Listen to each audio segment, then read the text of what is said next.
We're really excited. This is a very, I think, very important topic to talk about. Bariatric surgery, you know, has increased about 10 times over the past 10 years as far as number of people served.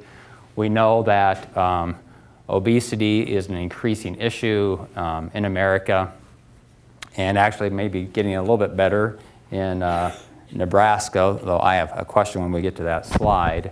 But it also compounds a lot of psychiatric issues come along with that, both comorbid, premorbid, and post after somebody deals with obesity. So I really like this that they were putting me on right before lunch. So we just went by organic grocers, so I'm sure they got all the food from there.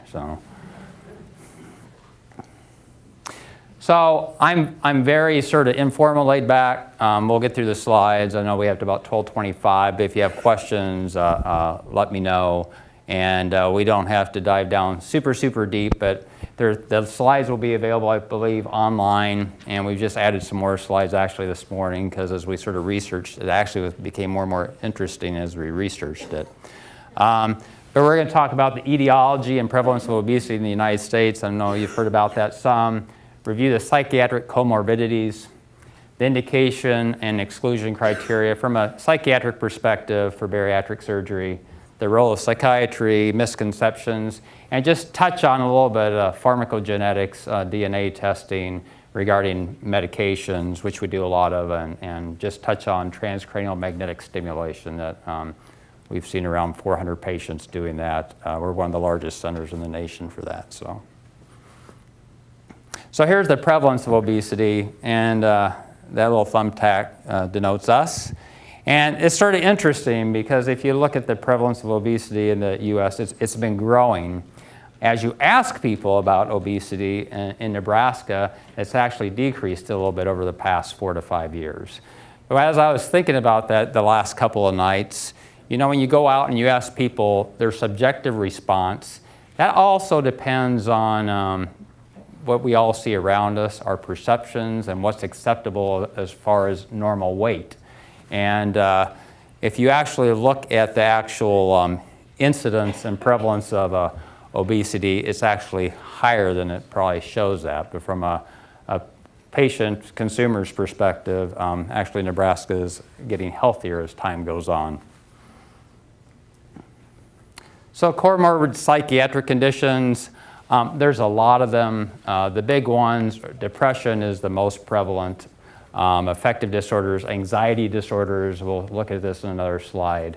And also, of course, the eating disorders. And now in DSM-5, there's a new eating disorder, more classified better, called binge eating disorder. And we'll just touch on that a little bit.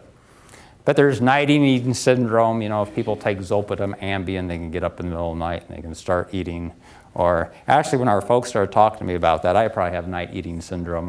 You know, it's people who eat greater than 75% of their calories at night. So you get home from a long day, and if you do that more than once or twice a week, you end up in night eating syndrome. And that's...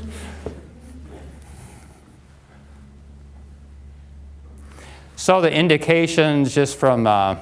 for bariatric surgery, you know, the greater than 40 kilograms is the big one. But once you get above the 30 kilograms per meter squared, you're into that obesity category. We do a lot of research. So in our pharmaceutical trials, there's a lot of screen out above either the 30 or the 40 mark. And you'd be amazed by how many people get screened out of research trials just because of that one criteria. It's pretty amazing. So, so previous failed, and the big one that we'll probably touch is the ability to adhere to post-operative care. So that also means pre-operative care, sort of trying the various weight loss things, and being compliant with the pre-operative regimen too. So here's some of the exclusion criteria. The ones that are highlighted with the brain above the stomach are sort of our bailiwick. So the current drug or alcohol abuse, you know, if they're actively into drinking quite a bit of alcohol, or they are actively using substances, they're not going to be the best candidates. Lack of the understanding of their risk benefits and required lifestyle changes. You know, there's misconceptions that come along About 25% of patients just believe, you know, I'm going to have the surgery and life's going to be grand. I'm going to lose all this weight and there's nothing really I have to do. And there's other folks that go, oh, I might have the surgery, but I'm not sure if it's going to really do anything for me because I've been through everything known to mankind. And what can I really expect from the surgery? And so that's sort of doing some education. And then, you know, our hope is that we can get the uncontrolled severe psychiatric illness under control. We see this all the time. One thing that transcranial magnetic stimulation is approved for is treatment-resistant depression. If somebody's depressed, they tend not to take their meds consistently. They don't follow a good diet. They can almost look like sometimes they have a personality disorder because they just don't want to be around people. They're irritable, they're withdrawn, and they don't take care of their diabetes. They don't take care of their heart condition. And all of a sudden you get them treated and it's like there's a different person on the planet. And all of a sudden they're able to make a lot of these changes that they weren't before. Not that they would not, that they were not able to. And I think that's a big distinction to keep in mind here. So how can we assist, screen out inappropriate patients? You know, every bariatric patient has to go through some type of a psychological evaluation beforehand. Does that mean they need a complete psychological testing, eval, which goes on hours sometimes? No. You can identify who needs those, which is probably only about 15 or 20% of the patients need that. But a nice thorough psychiatric eval, counsel the patients about what do they expect from bariatric surgery.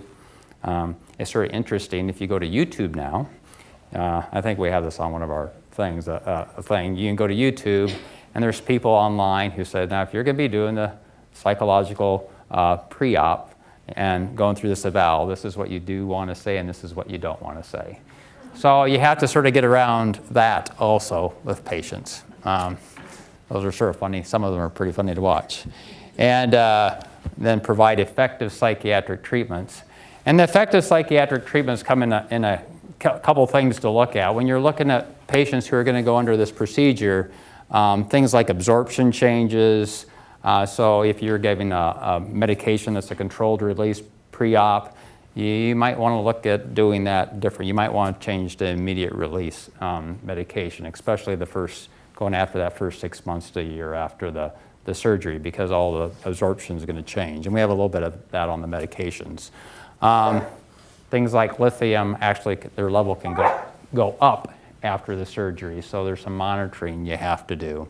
And from a genetic perspective, we do a lot of pharmacogenetic testing looking at isoenzymes for the cytochrome P450 system, so like 2D6, 3A4 and that.